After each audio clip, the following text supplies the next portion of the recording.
प्रश्न 2 मार्गाने जाता येते, तुम्हाला ज्या मार्गाने जायचं त्या मार्गाने जा. शेवटचा आपला मतलब आहे उत्तर काढण्याचे, होय की नाही. आधी मराठीत अर्थ सांगू का.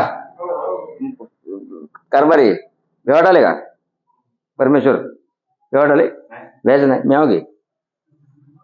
तर काय म्हणा, एक संख्या जर एका संख्येच्या वर्ग करते का. वर्ग म्हणजे त्याच संख्येनं त्याच संख्येला गुणले. उदाहरणार्थ 8चा वर्ग म्हणजे 8 गुणले 8 8 64. 12चा वर्ग म्हणजे 12 गुणले 12 144, होय की नाही. तर काय म्हणाले, एका संख्येच्या वर्गामधून मेसे म्हणजे मधून 49 घटाया जाणे. मग घटाया म्हणजे काय तर वजा करणे. वर्ग म्हणजे काय तर त्या संख्येच्या डोक्यावर 2 लिहिणे, एक्सच्या डोक्यावर 2 समजा. एक्स म्हणजे काय अजून वाटतं तुम्हाला. व कोणती संख्या आहे काल्पनिक संख्या ती, त्या संख्येच्या डोक्यावर 2 म्हणजे वर्ग असते की नाही. घटाया जाणं म्हणजे वजाबाकी असते की नाही. तसं जर केलं तर त्याचा परिणाम म्हणजे येणारं उत्तर झाला की येणारं उत्तर किती आहे म्हणते. मग खरंच आपण ती संख्या एक्स धरूच म्हणून तू धराय का पैसे पडेल का. पुन्हा जाऊ आपण बरे आहे ना, पण तुर्तास आपण काय करू, ती संख्या धरू एक्स. धरली का. त्याच्या म्हणण्याप्रमाणे त्या संख्येच्या वर्गामधून म्हणजे एक्सच्या वर्गामधून किती काढल्यास 49 काढल्यास राहते किती म्हणाले. ही झाली सरकारच्या म्हणण्याप्रमाणे मांडणी. तर संख्या काय आहे म्हणजे एक्सची जी किंमत येईल ते आपलं उत्तर असेल की नाही. मग आता काय करू, इकडे मायनस मध्ये 49, या 49 पलीकडे नेता येते का. 49 इकडे का करू आले, तिकडे जाऊन का करेल. कसले हुशार रे. 576 प्लस 49 ह्याच्यामध्ये बेरीज करून टाका. प्लस 49 9 6 15 5 हातच्या आले 7 आणि 1 8 आणि 4 हातच्या 5 आणि 1. तर एक्स वर्ग बरोबर किती आलं बघा बरं. तर आपलं उत्तर आहे का. सरकारनं कॅल्क्युलेशन करताना असा हिशोब केला की ही संख्या कुणाचा वर्ग आहे. कारण संख्येच्या डोक्यावर 2 आहे ना, एक्सच्या डोक्यावर 2 आहे म्हणजे इथे आपल्याला कुणाच्या तर डोक्यावर 2 होणार नाही, तर कुणाच्या डोक्यावर 2 दिल्या 625 येते. म्हणजे ह्याच्या बदल्यात तुम्हाला असं लिहिता येईल का बघा बरं.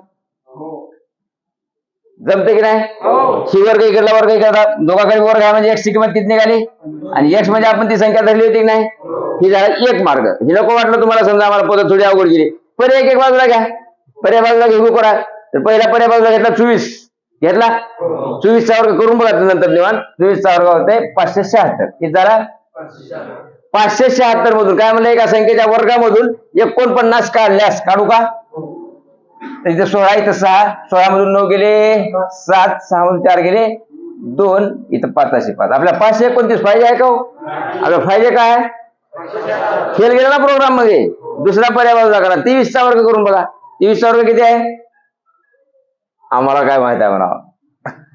आणि मला तर कुठं माहित आहे. 3 त्रिक 9, 3 दुनी 6, 2 त्रिक 6, 2 दुनी 4, 9 9, 6 6 12, हातच्याला 1. तेव्हा म्हणाव का. तर 529 मधून किती काढा म्हणलं येते ना, बघा काढून राहते का तेवढं. तर 9 मधून 9 गेले किती राहिले आपल्या शेवटी 0 फायदा आहे का. शेअर चालेल ना प्रोग्राम याचा बी. तिसरा पर्याय बाजूला काढला. मग तिसरा पर्याय कोणता आहे 25. 25 वर्ग किती 625 मधून 49 काढून बघा. त्यानं म्हणले ना तसं एका संख्येच्या वर्गातून. मग ही संख्या ही धरली ह्याच्या वर्गामधून म्हणजे ह्याच्यातून काय काढा म्हणले, काढल्यास किती जाते म्हणले. इथला आकडा 507 येते का बघू. 5 मधून 9 जाते हातच्या घ्या. इथं झाले 15, इथं राहिले 1, 15तून 9 काढा. 1 मधून 4 जाणे का लाच्या इकडे झाले 11, इथं राहिले 5, 11तून 4 काढा 85. आकडा ओळखी झाला की नाव पुन्हा मुळाला. म्हणजे ही सिस्टीम झाली पर्यायाची. आणि ही जी सिस्टीम केली आपण ही सिस्टीम ही बिना पर्यायाची होती. जी पटल ती घ्या तुम्हाला, म्हणजे मतलब शेवटचा उत्तर काढण्याचे आहे. घ्या लिहून.